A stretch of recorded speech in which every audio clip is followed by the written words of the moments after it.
जरा सोचो, पूरी दुनिया में अचानक ही तबाही मच जाए, कोई नहीं जानता ये कैसे हुआ, और इस सब के बीच एक आदमी अपनी प्रेग्नेंट बीवी को ढूंढने में लगा हो। कुछ ऐसा ही होता है विल के साथ, जो इस वक्त बड़ी मुश्किल से खंडर हो चुके अपने शहर में पहुंचा है, जहां चारों ओर राख ही राख बरस रही थी। बहुत सारी खाली गाड़ियां मौजूद थी। विल ने थोड़ा दिमाग लगाया और एक फायर ट्रक से गैस मास्क ले आया। इस शहर का रास्ता पार करते वक्त उसने देखा कि बहुत से लोगों की लाशें गाड़ियों में पड़ी हुई थी, साथ ही बहुत सी बिल्डिंग से धुआं भी निकल रहा था। जल्द ही वो उस बिल्डिंग तक पहुंच गया जहां पे उनका भी एक फ्लैट था। फायर एस्केप से चढ़कर वो खिड़की से अंदर गया, लेकिन आधी बिल्डिंग पहले ही गिर चुकी थी। एक दीवार पर समैंथा का मैसेज था जिसमें उसने अपनी लोकेशन बताई थी। अब वो गाड़ी में सवार होकर अपनी पत्नी को ढूंढने फिर से निकल पड़ा। विल याद करने लगा कि कैसे 2-3 दिन पहले तक सब कुछ एकदम बढ़िया था। विल अपनी गर्लफ्रेंड समैंथा के साथ हॉस्पिटल में था, जहां उन्हें एक खुशखबरी दी गई कि उनके घर बेटा होने वाला है।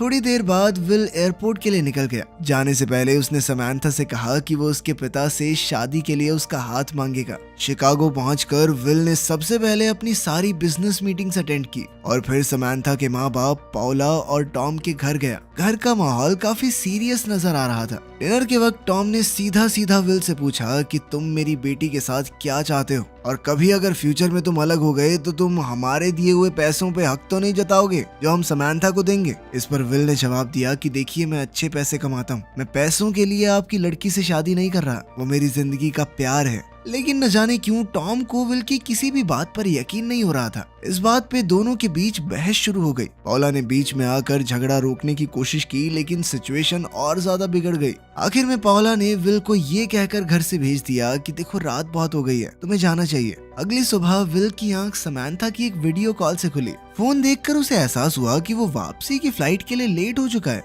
समैंथा ने ये जानने के लिए फोन किया था कि कल रात को तुम पापा मम्मी से मिलने गए थे, कैसी रही मुलाकात। लेकिन समैंथा के यहाँ एकदम से बिजली चली गई। समैंथा ने कहा कि बड़ा अजीब सा लग रहा है, कॉल के बीच में अजीब सी आवाजें आ रही हैं। फोन की स्क्रीन में भी कुछ हलचल हुई और फिर अचानक फोन कट गया। विल बार बार कॉल करने की कोशिश कर रहा था, लेकिन कोई उठा ही नहीं रहा था। जब वो एयरपोर्ट पहुंचा तो उसे पता चला कि सारी फ्लाइट्स कैंसिल हो चुकी हैं। न्यूज में बताया जा रहा है कि कैलिफोर्निया के पास एक बहुत ही भयंकर भूकंप आया है। थोड़ी देर बाद तो न्यूज के सिग्नल भी चले गए और पूरे एयरपोर्ट की बिजली कट गई। विल ने बिना वक्त गवाए टैक्सी लेने की सोची, और जब उसने ड्राइवर को थोड़े एक्स्ट्रा पैसे देने की बात की तो वो मान गया। टैक्सी सीधा जाकर समैंथा के माँ बाप के घर रुकी। विल ने पाउला और टॉम को पूरे हालात समझाए। खिड़की से फाइटर जेट्स आसमान में दिख रहे थे। टॉम ने फैसला किया कि वो समैंथा को ढूंढने जाएगा और पाउला उनके बेटे के घर जाएगी। अब समैंथा को ढूंढने विल और टॉम दोनों साथ में निकल पड़े। रास्ते में ट्रैफिक बहुत ज्यादा था। जीपीएस और नेटवर्क पूरी तरह फेल हो चुका था और लोग सुपरमार्केट्स लूट रहे थे ताकि इस इमरजेंसी के हालात में उनके घरों का राशन खत्म ना हो। दोनों एक पेट्रोल पंप पे रुके जहां विल पेट्रोल भर रहा था और टॉम ने अंदर जाकर सफर के लिए कुछ सामान बांधा।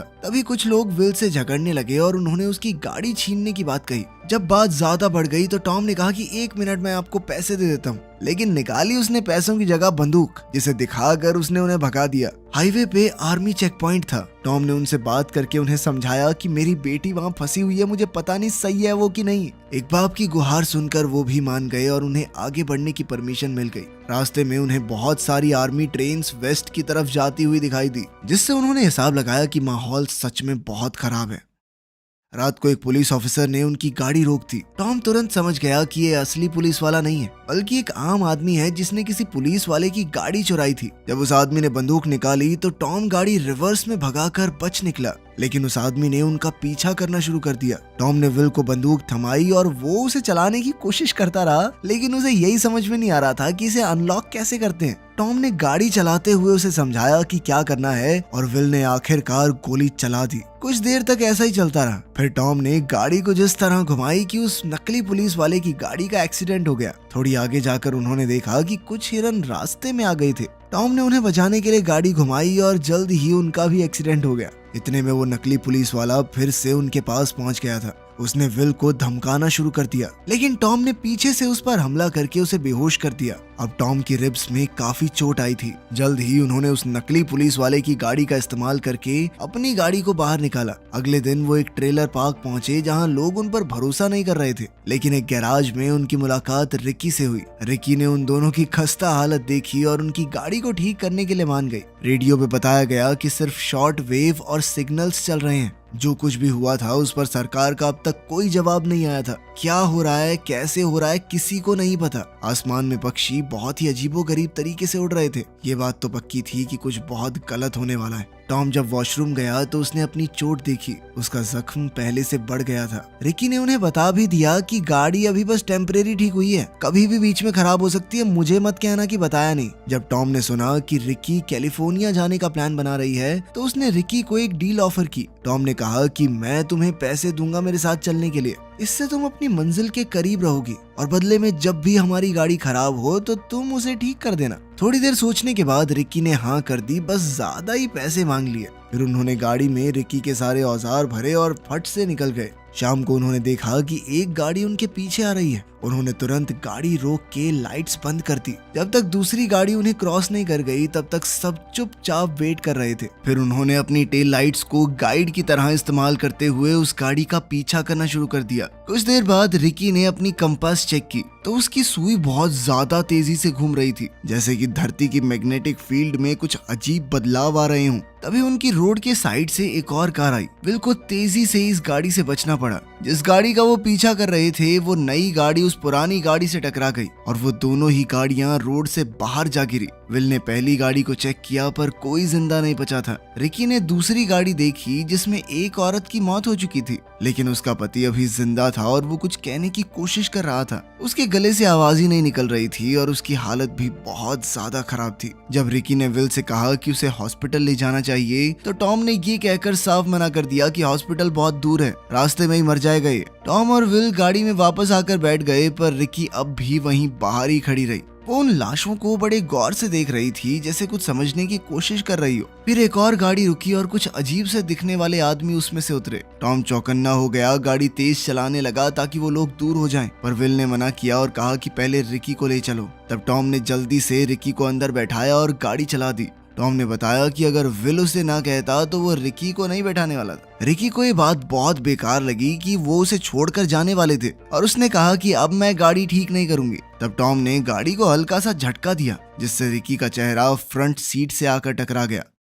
थोड़ी देर बाद जब वो लोग पेट्रोल भरने के लिए रुके तो रिकी और विल को कुछ अजीब से बादल दिखाई दिए। इन्हें देखकर लग रहा था कि कुछ तो गड़बड़ है। अचानक उनके पास मौजूद एक पोल पर बिजली गिरी और एक भयानक तूफान शुरू हो गया। अचानक से ये सब देखकर वो थोड़ा घबरा गए। टॉम को अब गाड़ी चलाने में बहुत दिक्कत हो रही थी। गाड़ी की लाइट्स ऑन होने के बावजूद भी रास्ता मुश्किल से दिख रहा था। तो उन लोगों ने फैसला किया कि पुल के नीचे रुक जाते हैं जब तक बारिश नहीं रुक जाती। अगली सुबह मौसम ठीक था तो उनका ट्रिप फिर से शुरू हो गया। जब वो लोग एक रेडियो टावर के पास से गुजरे तो कार ने रेडियो सिग्नल पकड़ लिया। रिपोर्टर ने बताया कि कहीं पर भी इंटरनेट सेवा मौजूद नहीं है। Mobile phones out of network थे और बहुत कोशिशों के बाद भी सरकार से कोई खबर नहीं मिल पा रही। वो तीनों जल्द ही एक शहर के बाहर पहुंचे जहां लोगों ने अपनी गाड़ियों के साथ रोड ब्लॉक कर रखा था। शेरिफ ने थोड़ा ध्यान से उन्हें देखा और अंदर आने से मना कर दिया, पर जब विल ने बताया कि वो यहाँ के कुछ लोगों को जानता है और उनके नाम शेरिफ को बताए तो फिर शेरिफ मान गया।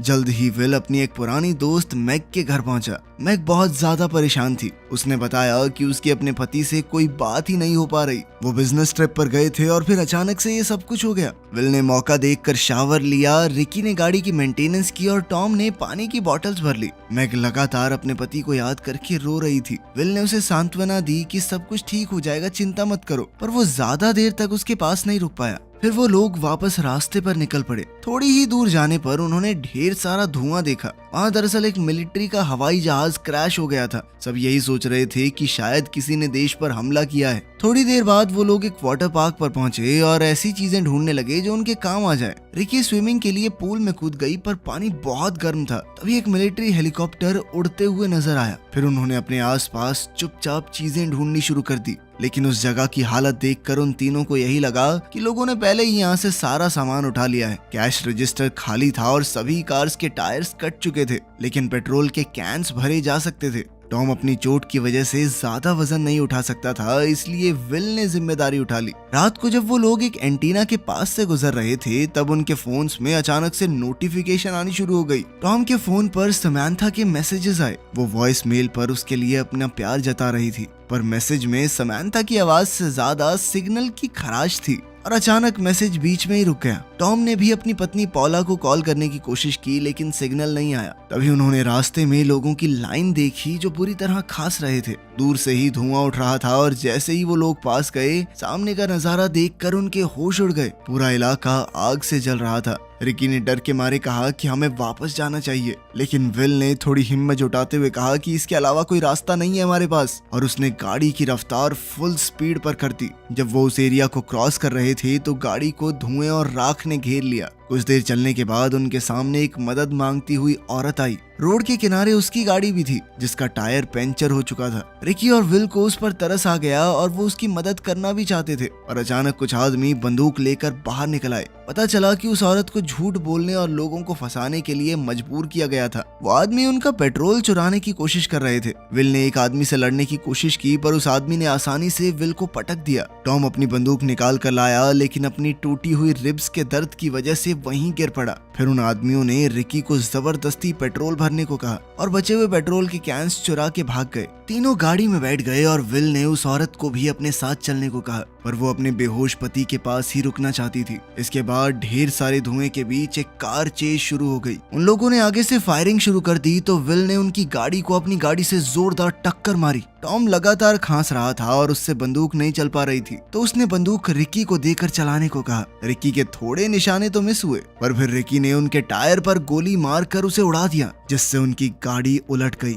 रिकी ने जल्दी से पेट्रोल के कैंस लेने की कोशिश की, पर एक आदमी ने कैंस को पकड़ कर रखा। रिकी जल्दी से एक कैन को तो वापस ले आई, पर तभी विल ने देखा कि गाड़ी में से पेट्रोल लीक हो रहा है और कभी भी वहां धमाका हो सकता है। इसीलिए उसने रिकी को भागने के लिए कहा। किस्मत से वो लोग काफी दूर थे जब उनकी गाड़ी में धमाका हुआ। थोड़ी देर बाद रिकी ने विल से कहा कि वो गाड़ी रोक दे, और फिर वो गाड़ी से बाहर निकल गई। दरअसल उसे उन लोगों को मारने के लिए बहुत बुरा लग रहा था जो कार क्रैश में मरे थे। ना वो गोली चलाती, ना उनकी गाड़ी क्रैश होती, ना उनकी जान जाती। लेकिन फिर टॉम और विल ने उसे समझाया कि उसने उनकी जान भी तो बचाई है। अगर उन्हें ना मारते तो वो लोग हमें मार देते, गोली चला रहे थे ना हमारे ऊपर। रिकी ने कहा कि मुझे कुछ देर के लिए अकेला छोड़ दो, और विल ने बिल्कुल ऐसा ही किया।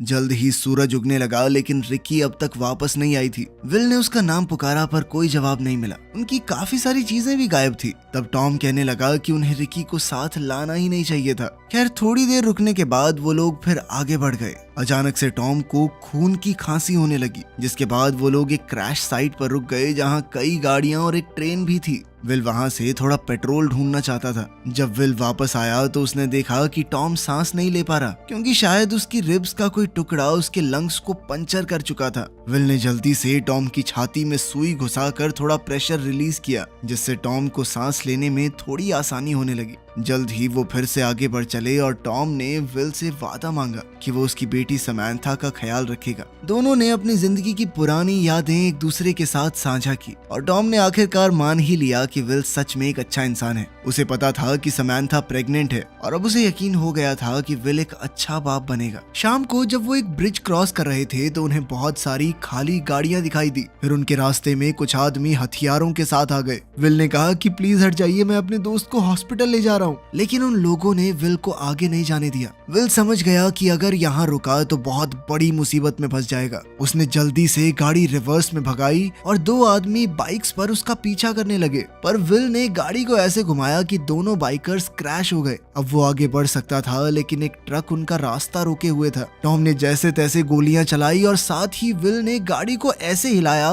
कि ट्रक ड्राइवर चकमा खा के साइड में क्रैश हो गया। आखिरकार वो लोग उस पुल को पार करके आगे बढ़े, लेकिन टॉम से अब ये तकलीफ झेली नहीं जा रही थी और वो गाड़ी की बैक सीट में ही चल बसा। थोड़ी देर बाद विल ने गाड़ी रोककर टॉम की बॉडी को देखा और सोचने लगा कि आगे क्या किया जाए। उसने फैसला किया कि वो बिना रुके चलता रहेगा, लेकिन रात के वक्त गाड़ी बीच रास्ते में ही खराब हो गई। विल अब इस गाड़ी से बेहद परेशान हो चुका था। उसने गुस्से में टॉम की लाश समेत गाड़ी पर पेट्रोल फेंक कर आग लगा दी। ये विल का तरीका था टॉम को अलविदा कहने का। अगली सुबह विल पैदल ही अपनी मंजिल की ओर बढ़ने लगा। कुछ लोग गाड़ियों में उसे नजरअंदाज करके चले गए, लेकिन आखिरकार एक गाड़ी रुकी जिसमें मौजूद एक परिवार ने उसे लिफ्ट दी। लेकिन ड्राइवर ने कहा कि इससे पहले मैं गाड़ी चलाऊं, अपनी बंदूक मेरे हवाले करो। सफर के दौरान रेडियो से कोई सिग्नल नहीं मिला। कुछ देर बाद वो लोग विल के पिता के घर पहुंचे। वहां विल ने उस परिवार से कहा कि आप जो चाहे यहाँ से ले जा सकते हैं, अगर बदले में मुझे अपनी गाड़ी दे दें तो। वो लोग इस डील के लिए मान गए और जाते वक्त विल ने अपनी बंदूक भी वापस ले ली।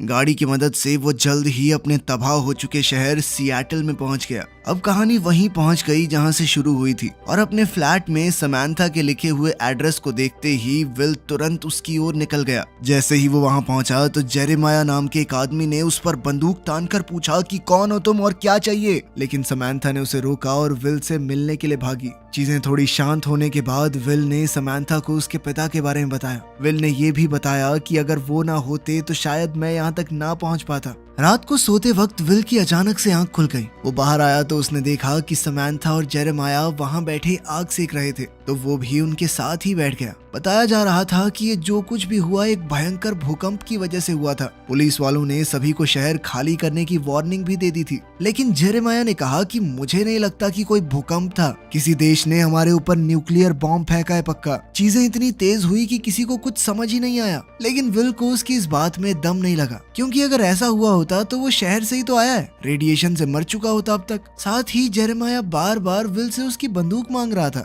ऐसे ही देखने के लिए। ये बात विल को काफी अजीब लगी। समांथा भी विल की बात से सहमत थी। खैर वो दोनों एक दूसरे से इतने समय बाद मिले थे, तो थोड़ा वक्त मिलते ही प्यार उमड़ पड़ा। पर तभी अचानक विल को महसूस हुआ कि कोई उसकी गाड़ी में ताक झांक कर रहा है। ये कोई और नहीं बल्कि जेरेमाया ही था। अगले दिन विल ने जब उससे इस बारे में पूछा तो वो कहने लगा कि मैं तो 2 बच्चों को वहां से भगा रहा था, जंगल की तरफ भाग के गए दोनों। अगर विश्वास नहीं होता तो चलो, वहीं पे होगा उनका डेरा। लेकिन जंगल में उन्हें हिरणों के अलावा कुछ भी नहीं मिला। विल समझ गया कि जेरेमाया के साथ कुछ तो गड़बड़ है, और इसीलिए उसने जोर से कहा कि मैं तो समांथा को साथ लेकर जा रहा हूँ यहाँ से, तू भी चलेगा क्या भाई? इस पर जेरेमाया ने कहा कि समांथा कहीं नहीं जा सकती। वो अपनी बंदूक ताने विल की ओर मुड़ा, लेकिन विल ने पहले ही गोली चलाकर उसे मार डाला। तभी अचानक एक खतरनाक सा काला बादल तेजी से उनकी ओर बढ़ रहा था। विल ने जल्दी से समांथा को बुलाया और वो दोनों गाड़ी में वहां से निकल पड़े। वो फुल स्पीड में गाड़ी भगा रहे थे और एक रेतीला तूफान उनके पीछे पड़ा था। यहीं पर ये फिल्म खत्म होती है। हम बस उम्मीद कर सकते हैं कि बच गए होंगे दोनों। वीडियो पसंद आई तो लाइक कर देना, चैनल को सब्सक्राइब कर लेना। मिलते हैं अगली वीडियो में।